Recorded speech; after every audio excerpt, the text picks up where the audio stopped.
Aujourd'hui, nous allons voir une tradition qui nous procure un jour féminin, et c'est la Journée internationale de la femme.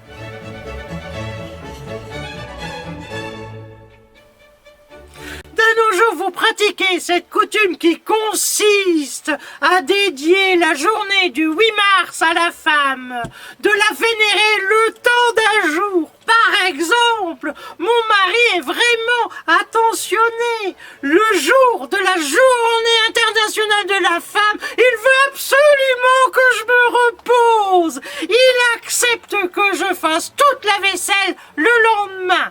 Mais d'où vient cette tradition ?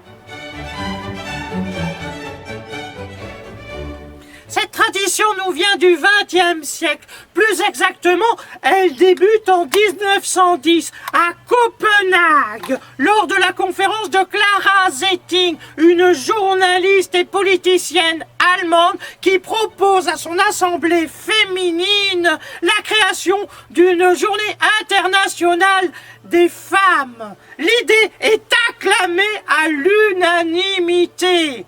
Le 8 mars 1917, les ouvrières de Saint-Pétersbourg se mettent en grève pour protester contre les conditions de travail, pour exiger du pain et la paix. Elles obtiennent le droit de vote, mais aussi que ce jour soit désigné comme la Journée internationale des femmes à travers le monde.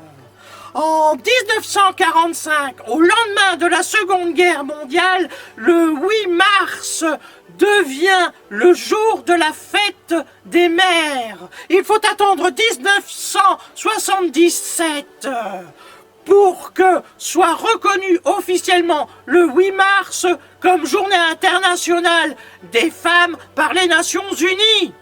En France, par contre, il a fallu attendre jusqu'en 1982 avec Yvette Roudy, ministre déléguée des droits des femmes, qui parvient à faire reconnaître le 8 mars comme la Journée internationale des droits des femmes. Voilà d'où vient cette tradition.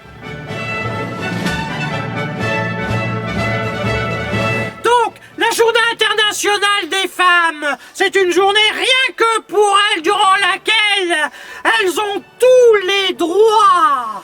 Enfin, elles ont surtout le droit de manifester pour qu'on ait tous les mêmes droits. En somme, elles veulent des droits auxquels elles n'ont pas droit. C'est leur droit. Moi, je pense qu'on est dans notre bon droit. Et de nous interdire ces droits, c'est maladroit. Nous voulons les droits de l'homme. Nous voulons les droits de l'homme. Nous voulons les droits de l'homme. Allez, au revoir et à bientôt. Au revoir.